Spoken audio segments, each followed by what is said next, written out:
உலகெங்கும் இருக்கும் spiritual tax Tamil நேயர்கள் அனைவருக்கும் ஆஸ்ட்ரோ பூர்ணாவின் அன்பார்ந்த வணக்கங்கள். இன்னைக்கு நம்ம பார்க்கக்கூடிய பதிவு ஏப்ரல் மாத பலன்கள். இந்த நல்ல காலம் நிகழ்ச்சியின் மூலமாக உங்களை எல்லாரையும் சந்திக்கிறதுல பெருமகிழ்ச்சி அடைகிறேன். இந்த ஏப்ரல் மாத பலன்கள்ல கோச்சார கிரகங்களின் நிலவரங்கள் அப்படின்னு பார்க்கும்போது, மேஷ ராசியில சுக்கிரன் பகவான், மிதுன ராசியில குரு பகவான், சிம்ம ராசியில கேது பகவான், கும்ப ராசியில செவ்வாய் புதன் ராகு பகவான், அடுத்து மீன ராசியில சூரியன் சனி பகவான், இந்த இரண்டு கிரகங்களும் இருக்கக்கூடிய ஒரு கோச்சார நிலவரங்களாக இருக்கு. இந்த காலகட்டத்துல இந்த ஏப்ரல் மாதத்துல இருக்கக்கூடிய கோச்சார கிரகங்களின் நிலவரங்களோடு அந்த கிரகங்களின் பயிற்சிகள், மாத கிரகங்களான அந்த கிரகங்களின் பயிற்சிகள் என்னென்ன இருக்கு அப்படின்னு பார்க்கும்போது, செவ்வாயாகப்பட்டவர் 45 நாட்களுக்கு பிறகு அந்த கும்ப ராசியிலிருந்து மீன ராசிக்கு பயிற்சியாகி வருகின்ற ஏப்ரல் மாதம் 3ஆம் தேதி. இந்த 3ஆம் தேதி அவர் அந்த ராகுவிலிருந்து விடுபட்டு அந்த சனி பகவானோடு சேர்க்கை பெறுகிறார்.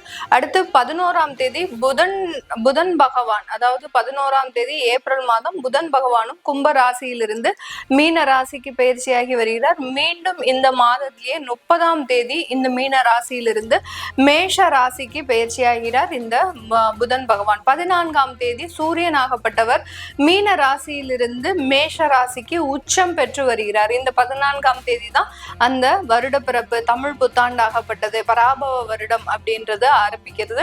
இந்த மேஷ ராசியில அந்த சூரியன் உச்சமாக கூடிய காலகட்டத்துல எல்லா ராசி என்பர்களுக்கும் கிடைக்கக்கூடிய ஒரு யோகங்களை பத்தியும் இந்த பதிவுல தெளிவா பார்க்க போறோம்.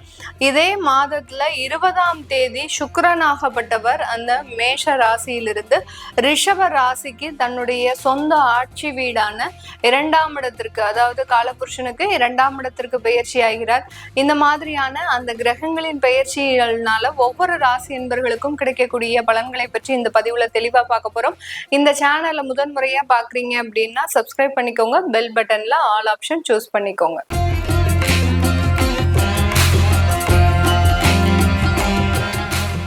துலாம் ராசி என்பர்களுக்கு இந்த ஏப்ரல் மாதத்துல உங்களுடைய ராசி அதிபதி அப்படின்னு சொல்லக்கூடிய அந்த சுக்கிரனாகப்பட்டவர் 20ஆம் தேதி தான் அந்த 8ஆம் இடத்திற்கு சஞ்சாரம் செய்ய போறார். அதனால இந்த துலாம் ராசி என்பர்களுக்கு மாதத்தின் பிற்பகுதியில ரொம்ப கவனமாக இருக்க வேண்டிய ஒரு அமைப்புகள் அப்படின்றது இருக்கு. இந்த மாதத்துல 14ஆம் தேதிக்கு பிறகு உங்களுடைய 7ஆம் இடத்துல சூரியன் உச்சம் பெற்று வருகிறார். அதனால 7ஆம் இடத்துல ஏற்கனவே சுக்கிரனும் இருக்கிறதுனால அஷ்டமாதிபதி 7ஆம் இடத்துல சஞ்சாரம் செய்யறதுனால கடந்த காலத்துல கணவன் மனைவி பிரச்சனைகள் கொஞ்சம் இருந்தாலும் கூட அதுல சமாதானம் ஆகக்கூடிய ஒரு அமைப்பு அப்படின்றது கண்டிப்பாக இருந்திருக்கும். அடுத்து நிறைய துலாம் ராசி என்பர்களுக்கு வெளிநாட்டு வாய்ப்புகள் அப்படின்றது நிறைய கிடைச்சிருக்கும். ஏன்னா உங்களுடைய 7ஆம் இடத்துல சுக்கிரன் சஞ்சாரம் செய்யறதுனால வெளியூர் வெளிநாட்டு வாய்ப்புகளும் வேலை மாற்றங்களும் ஏற்படக்கூடிய ஒரு தருணமாக தான் இருந்திருக்கும். நிறைய துலாம் ராசி என்பர்கள் கடந்த காலத்துல திருமண முயற்சிகள் வெற்றி அடையக்கூடிய ஒரு அமைப்புகளும் இருந்திருக்கும். ஆனா அந்த திருமண முயற்சிகள்ல பாத்தீங்கன்னா உங்களுக்கு பிடித்தமான வரன்கள் அப்படின்றது பெரிய அளவுக்கு இருந்திருக்காது. ஏன்னா கொஞ்சம் டிலேடா இந்த துலாம் ராசி என்பர்கள் மேரேஜ் அப்படின்ற ஒரு விஷயத்த நோக்கி பயணிக்கிறதுனால ஒரு திருமணம் ஆனா போறோம் அப்படின்ற மாதிரியான சில விஷயங்கள்ல இருக்கக்கூடிய ஒரு நேரமாக தான் இருக்கு. அதனால அந்த கணவன் மனைவி தொந்தரவுகள், கணவன் மனைவி பிரச்சனைகள், அடுத்து பாத்தீங்கன்னா குடும்பத்துல இருக்கக்கூடிய நபர்கள்னால அதிகப்படியான ஒரு ஏமாற்றங்கள், திருமணம் ஆன உடனே குழந்தை பாக்கியத்தை எதிர்பார்க்கறது, இது எல்லாமே அதிகப்படியான எதிர்பார்ப்புகள் இருக்கக்கூடிய இந்த துலாம் ராசி என்பர்களுக்கு அதுல இருந்து கொஞ்சம் உங்களுக்கு சில மனக்கவலைகளை அளிக்கக்கூடிய ஒரு நேரமாக தான் இருக்க போகுது.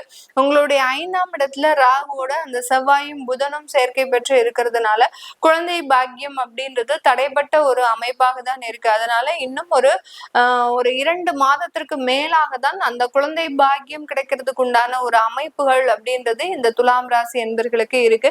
அதுக்கு முன்னாடி எங்களுக்கு திருமணமாகி 2 வருடங்கள் ஆச்சு, குழந்தை பாக்கியமே இல்லை அப்படின்னு இருக்கிறவங்க தாராளமாக மருத்துவ ஆலோசனை பெற்று நீங்க அதற்குண்டான சில தேவையான ஒரு மருத்துவ முறைகளை நீங்க மேற்கொள்ளும் போது கண்டிப்பாக அந்த குழந்தை பாக்கியம் ஏற்படக்கூடிய ஒரு அமைப்புகளும் இருக்கு. ஏன்னா செவ்வாய் ராகுவோடு சேர்ந்து இருக்கிறார் 5ஆம் இடத்துல, குடும்ப ஸ்தானாதிபதியும் கூட.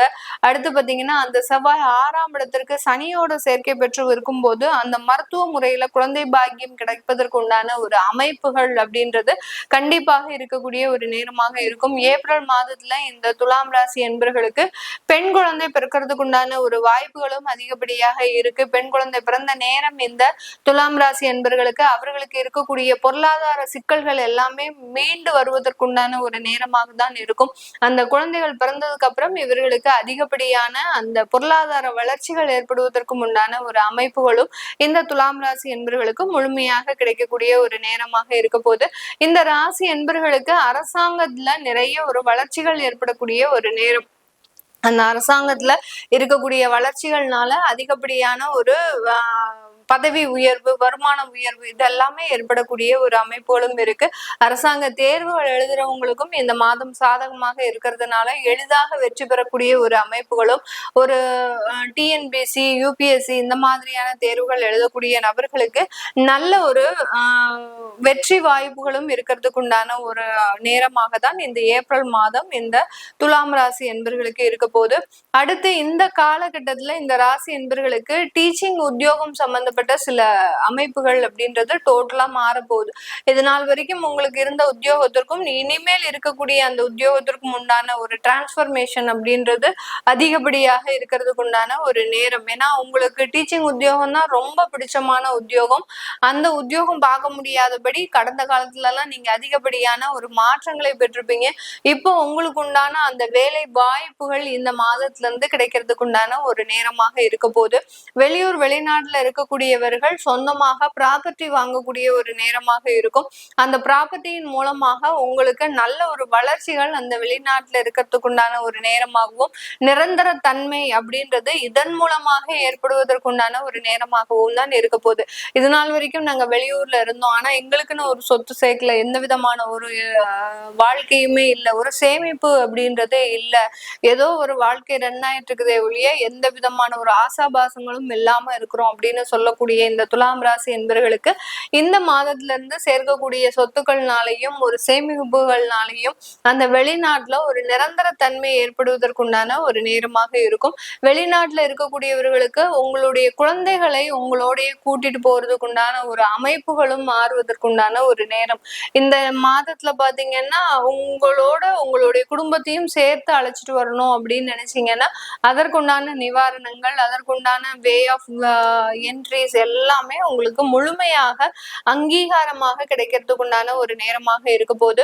அடுத்து பாத்தீங்கன்னா இது நாள் வரைக்கும் ஸ்பான்சர்ஸ் கிடைக்கல அப்படின்னு நினைச்சவங்களுக்கு, வேலை ரீதியான ஸ்பான்சர்ஷிப் கிடைக்க மாட்டேங்குது அப்படின்னு நினைக்கிறவங்களுக்கு இந்த மாதம் நீங்க ட்ரை பண்ணுங்க. அதற்குண்டான ஒரு உதவிகளும் உங்களுக்கு உங்களுடைய நாட்டுல கிடைக்கிறதுக்கு உண்டான ஒரு நேரமாக இருக்கும். 7ஆம் இடத்துல சூரியன் உச்சம் பெற்று வர்றாரு. இதனால கணவன் மனைவி உறவுகள்ல நிறைய பாதிப்புகள் இருக்கும். ஏதாவது ஒரு கருத்து வேறுபாடுகள் இருக்கு அப்படின்னா அங்க விவாகரத்து சம்பந்தப்பட்ட சில விஷயங்களும் ஏற்படுவதற்குண்டான ஒரு நேரம். கொஞ்சம் பொறுமையாக இருங்க. தற்காலிக சூழ்நிலை கோச்சார கிரகங்கள்னால ஏற்படக்கூடிய சில விஷயங்கள்னால உங்களுடைய வாழ்க்கை தான் பாதிக்கப்படுமே ஒழிய உங்களுக்கு தசாபுதிகளும் ரொம்ப மோசமாக இருக்கு அப்படின்னு நீங்க தெரிஞ்சதுக்கு அப்புறம் இந்த வாழ்க்கையிலிருந்து நான் விடுதலை அடையலாமா, இல்ல இந்த வாழ்க்கை தான் எனக்கு சாஸ்வதமா இருக்குமா அப்படின்னு நீங்க தெரிஞ்சதுக்கு அப்புறம் சில விஷயங்களை நீங்க முடிவெடுக்கிறது நல்லது. இந்த மாதிரியான சில விஷயங்களுக்கு ஒரு கோச்சார கிரகங்களின் நிலவரப்படி ஒரு தற்காலிகமான நெருக்கடிகள் ஏற்படுது அப்படின்னாலே நீங்க தாராளமாக உங்களுடைய சுய ஜாதகத்தை பார்த்துக்கணும். ஏன்னா அப்படின்னாதான் உங்களுக்கு உண்டான ஒரு தெளிவான முடிவுகள் அப்படின்றது கண்டிப்பாக கிடைக்கும்.